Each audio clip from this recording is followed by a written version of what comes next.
Hello everyone. In this presentation, I'm going to be providing some historical context on the 18th century to the 19th century, or the Romantic period.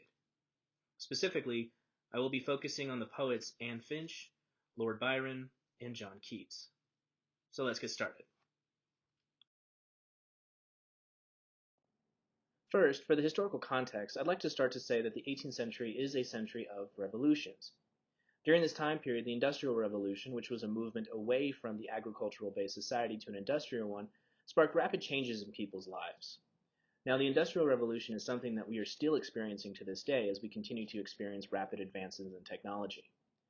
The most prominent political and governmental revolutions of the time period are the American and French revolutions. The American Revolution occurred in 1776, while the French Revolution occurred just a few years later in 1789. In Thomas Paine's Rights of Man, which was published around 1791 to 1792, Paine advocated for a democratic republic that was to be achieved if lesser pressures failed by popular revolution. It was this kind of thinking that justified the American and French revolutions, not to mention those that followed in their wake. On another political front, people were experiencing more political focus on women's rights. And, of course, one of the major works of this time period is Mary Wollstonecraft's A Vindication for the Rights of Women, which was published in 1792. Wollstonecraft radically advocated for the rights of women, having perceived that women constitute an oppressed class that was cut across the standard hierarchy of social classes.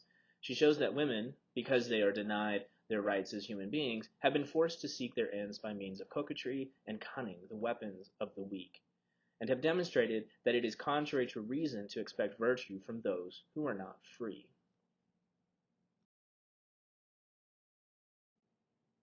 And now for our first poet, Anne Finch. Anne Finch was born and later married into the noble class. She and her husband fell in and out of favor with the royal court because of shifting political realities during their lifetimes. She started writing during 1680, and I must add that during this time women were not allowed an education, at least not the same formal education that men could receive. If a woman was educated, she was educated by private tutors or through her family, that is to say that her parents were the ones who educated her. And so women's education was inconsistent throughout society. Women and their families had to have access to books and the skills to be able to apply their knowledge to things like writing and the arts. And so, in many ways, Finch seems to have been one of the lucky few women who did receive an education, even if it was an informal one. An introduction to an early manuscript of her poetry expressed resentment of male attitudes to a woman writer. However, she was respected by contemporary male writers and later inspired romantic writers like William Wordsworth, who praised the natural description in her Nocturnal Reverie.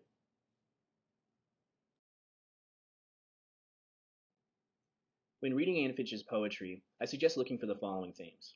First, Anne Finch uses poetry to focus on creative inspiration or the imagination.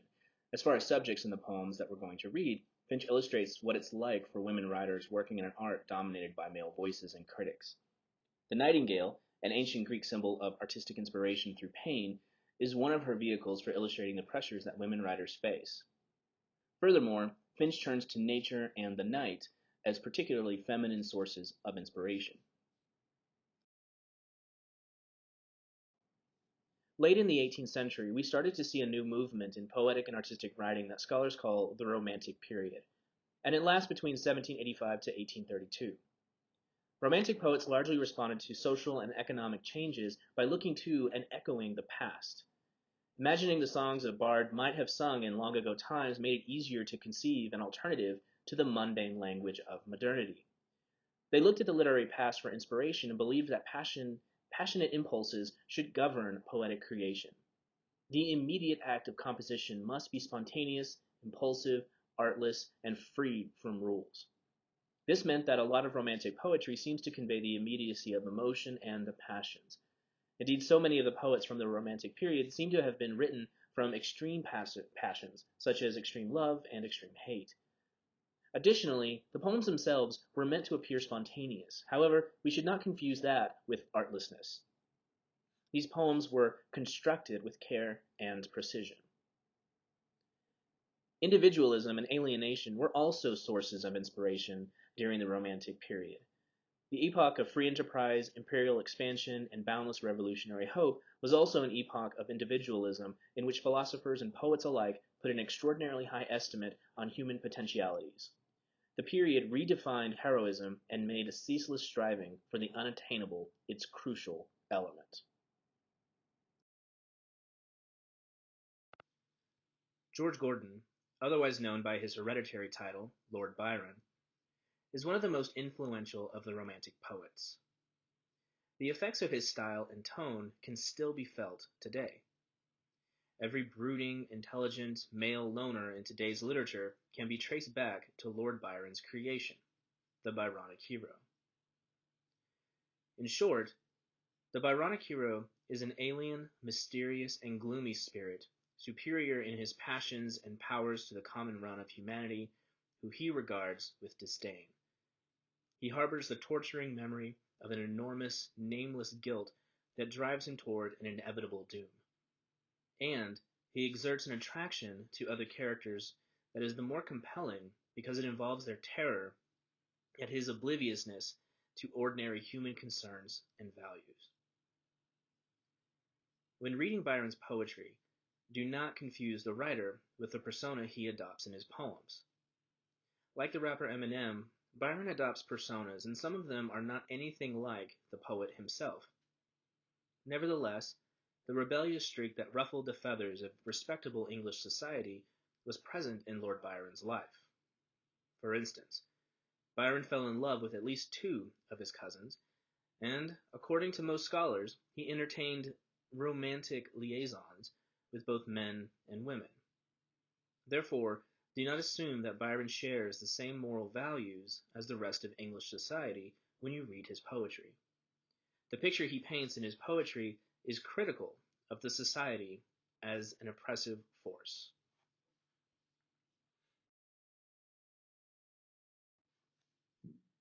John Keats lived from 1795 to 1821.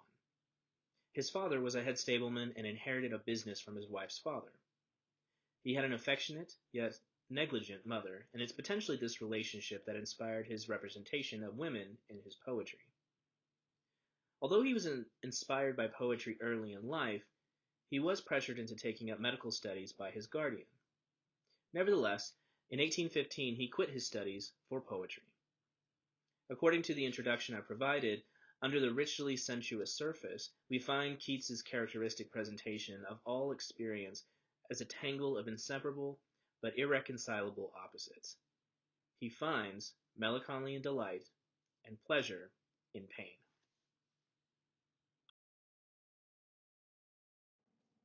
To clarify the themes we find in Keats's poetry, I'd like to explain what I mean when I say melancholy in delight and pleasure in pain. Although these expressions seem like contradictory opposites, they are universal experiences. Have you ever had a scab that even though picking at it was painful, there was an experience of pleasure buried within the pain? Or have you ever heard the song lyric, addicted to a certain kind of sadness? If you've answered yes, then you've experienced exactly what Keats's poetry is aiming to represent. His poetry delves into those seemingly contradictory human emotions where we find pleasure in pain and sadness. Another more salacious way of looking at this can be seen within the realm of BDSM or bondage sadomasochism. Like Finch, Keats also looks into the past and to nature to best illustrate his poetic themes. Thank you for watching, and please let me know if you have any questions.